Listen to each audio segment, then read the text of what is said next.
All right, today's tutorial, we're going to talk about how to add performers to the grid and a good process, especially if it's your first time using software, to getting things customized so that every time you do it, it's the way that you like it.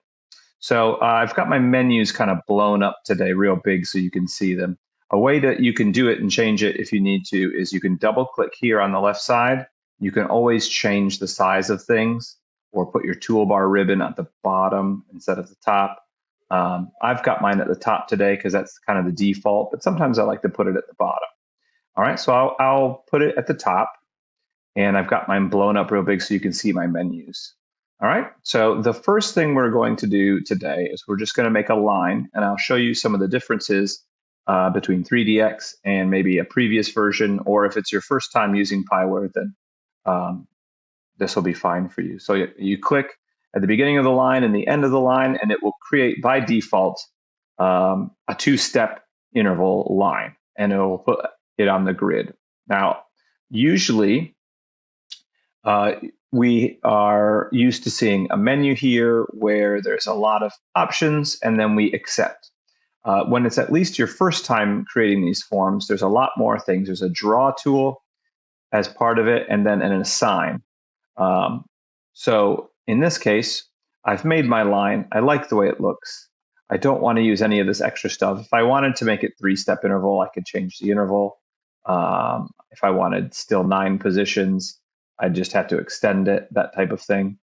So now I'm going to assign this, and then it'll go to the next bit where here's where you can choose, especially if it's your first time creating the form, your symbol.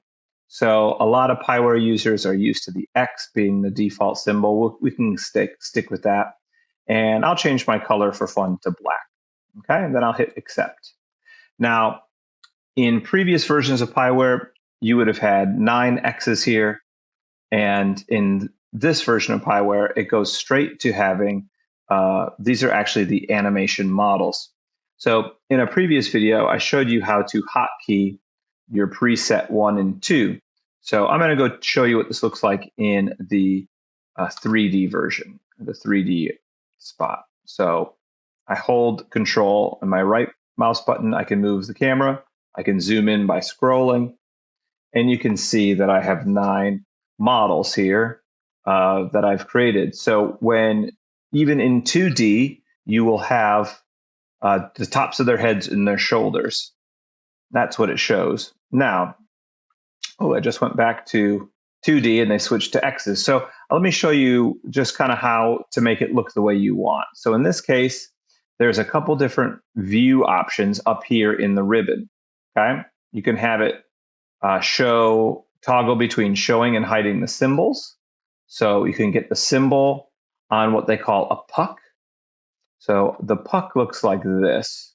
It's just like a little round dot, if you will, and then it has a little arrow pointing to where that puck is facing. So it's facing front. And of course, we have in 3D, you can now show just the symbol, and then you can have both. So what I recommend that you do is you find what the view that you like best. For me, I like to just have the 3D symbol, and then double click on your preset 2 if it's your 3D.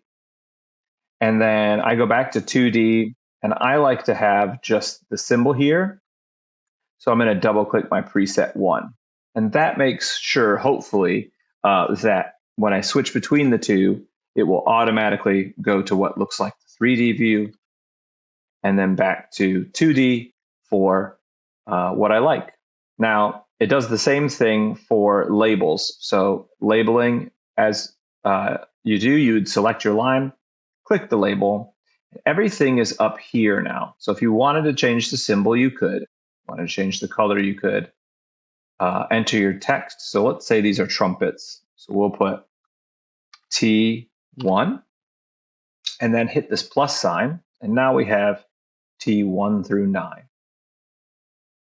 And then I always like to enter my name for the coordinate cards. So name is trumpets, and the direction, they're all facing front. That's fine. You can have this be where you adjust the label. Sometimes when you get the label too close to the symbol, it disappears. So I always go back all the way until it disappears and then come up forward. Good. And then you're done. Just click somewhere else on the grid. You don't have to accept it. There's no accept tool, that type of thing. And this to me looks like, a drill I would write. It's formatted the way I want. I'm going to double click on my 2D version. Whenever I go to 2D, I want it to look like this. That's why I'm double clicking. When I go to the 3D version, all the labels go away. I just have the models left over. If you liked to show the symbol and the label in 3D, you can do that by toggling here. So if you'd liked that, then you could double click 2 and it'll show it. That way, when you go back to 2D to write, your labels are there. When you go to 3D,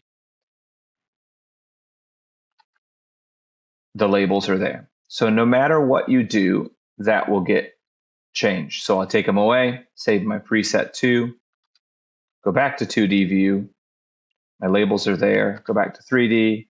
All the changes that I've made to my staging presets are the things that are being saved.